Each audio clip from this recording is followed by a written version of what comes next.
The alarm tore through the bunker before I even opened my eyes. Red light spun across the walls. My hands found the console before my mind caught up with what was happening. 300 ships had dropped out of nowhere, 11 light minutes from Earth, and nobody had given us a warning. My name is Elena Voss. I was a junior officer at the Sol Gateway Station, the kind of job where most days I filed reports and drank bad coffee. That night, none of that mattered anymore. The enemy fleet was called the HFY, and they had spent 6 years pushing against the edges of a much bigger alliance of worlds called the Coalition. Earth was not even a full member of that alliance. We were called an observer species, a polite word for outsiders. I remembered a dinner 2 months earlier, where a coalition diplomat swirled a drink in his hand and called our technology charming. He said it the way you would describe a child's drawing pinned to a refrigerator. Our fusion engines, our simple metal ships, our old-fashioned weapons, none of it impressed him. He smiled when he said the word primitive, like it was a fact everyone already agreed on. He was not in the bunker with me when the alarms went off. I was. Admiral Reyes took command over the comm channel. Her voice was calm, almost too calm for what she said next. All defense platforms, weapons free. Do not wait for orders. 9 words, and just like that, 11 billion people were standing at the edge of something none of us had trained our whole lives to face. We did not have the elegant drive systems the coalition ships had. What we had was history. 200 years of watching each other across oceans and borders, always preparing for the worst, always building just in case. Old defense platforms hidden in the asteroid belt woke up that night for the first time in decades. Forgotten colonies with rusted turrets came online. Nobody had expected to use any of it, but it was there, and it was ready. The HFY ships were built to fight a graceful kind of war. Their shields were tuned to stop energy weapons, the kind most civilized fleets used. Their sensors were built to track ships that moved in smooth, careful patterns, the way disciplined pilots from wealthy, advanced worlds flew. We did not send them anything smooth or careful. We sent them mass, heavy metal slabs, some the size of a small vehicle, launched from rail platforms and given nothing but speed. No shields built for beams could do much against a chunk of solid tungsten moving faster than sound waves could ever dream of traveling. Their defense systems screamed, trying to track thousands of dumb, silent objects that did not care how advanced the ship in front of them was.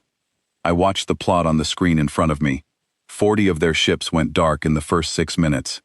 Nobody in the bunker cheered. We just kept working, because 40 out of 300 was not a victory. It was only the beginning. Then something happened that still gives me a strange kind of pride whenever I think back on it. The HFY commander did what any smart leader would do. He pulled his fleet back to regroup, to figure out what kind of enemy he was actually facing. Admiral Reyes did not give him the chance. Every ship we had, from small transport shuttles fitted with scrap armor to the very few real warships stationed near Earth, moved forward together. It was not the safest plan. It was not even a clever plan. It was simply this: an enemy who is still trying to understand you has not decided how to be careful around you yet, and you do not wait around for that decision to be made. My brother Daniel served on one of those ships that night, an old transport called the Horizon, that had been fitted with just enough weapons to be useful. I want to say clearly that this is not a story about war being clean or easy. It was not. We lost people that day, good people. People who had families waiting for calls that would never come. I do not say his name to make this story sad. I say it because I want you to understand what primitive actually meant that day. It did not mean weak. It meant we came from a people who never had someone else to lean on. Every single person in that bunker, on those ships, in those old mining stations turned into shelters, came from generations who built everything from nothing. Nobody handed us anything. The HFY had never fought anyone like that before. Honestly, neither had the Coalition. By the 14th hour, the enemy fleet had lost more than half its ships and had not taken control of a single world in our system. They pulled back, not because our technology was better, because it was not even close. They pulled back because we refused, at every single moment, to act like a species that was supposed to lose. We did not ask for terms. We did not sound frightened over open channels. We just kept fighting, kept pushing, kept using everything stubborn and unwilling to quit, that generations before us had built into who we were, until the fight stopped being worth it for them. I remember the silence after the last ship jumped away. Nobody spoke for a long moment. Screens that had been flashing red for 14 hours finally went quiet. Somewhere above us, in the dark, thousands of small lights that used to be ships from both sides drifted silently in space. I sat there with my hands still shaking, staring at numbers on a screen that no longer meant anything except how much we had lost, and how much we had somehow managed to keep.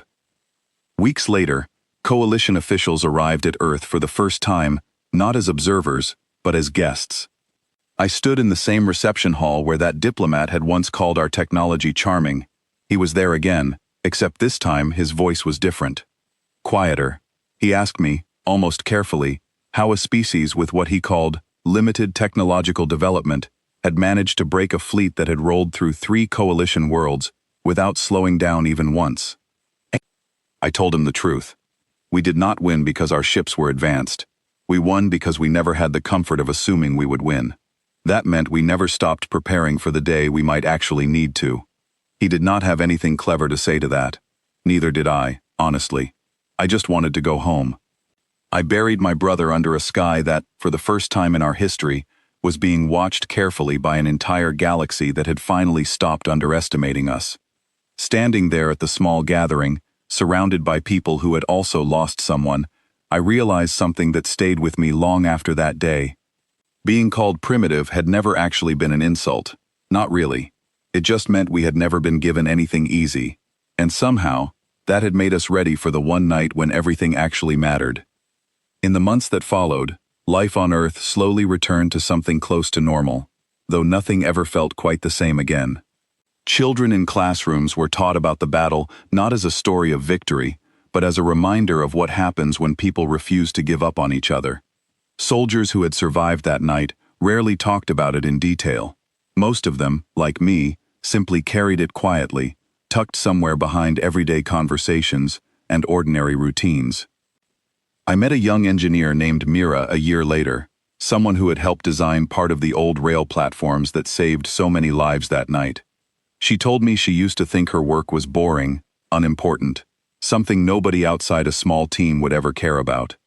After that night, she understood that even the smallest, most overlooked pieces of preparation can end up mattering more than anyone expects. We often sat together near the old memorial, built outside the Saul Gateway station, looking up at a sky that used to feel distant and untouchable. She once asked me if I regretted anything about that night. I told her the only thing I regretted was not telling my brother, one more time, how proud I was of him before he left for his ship. The coalition changed how they spoke about Earth after that. Reports that once used the word primitive quietly disappeared from official records. New agreements were signed, not out of pity, but out of respect. We were no longer treated as an outside species, waiting for permission to belong somewhere. We had earned a seat at tables we were never invited to sit at before. Sometimes, late at night, I still think about that first alarm, the way it tore through the silence and changed everything in an instant. I think about how ordinary that day started, how none of us expected our lives to change before breakfast. I think about Daniel, about Mira, about Admiral Reyes standing calm in the middle of chaos, and about every person who did their part without knowing if it would be enough. We were never primitive. We were simply patient and prepared, in a way the rest of the galaxy had never bothered to notice. And when the moment finally came, that patience, that quiet preparation built over generations, was exactly what carried us through. Even now, whenever someone mentions that night, I do not think about the fear, or the noise, or the long silence that followed. I think about how a group of ordinary people, standing together with nothing more than old machines and stubborn hearts, managed to protect everything they loved. That, more than anything else, is what I choose to remember.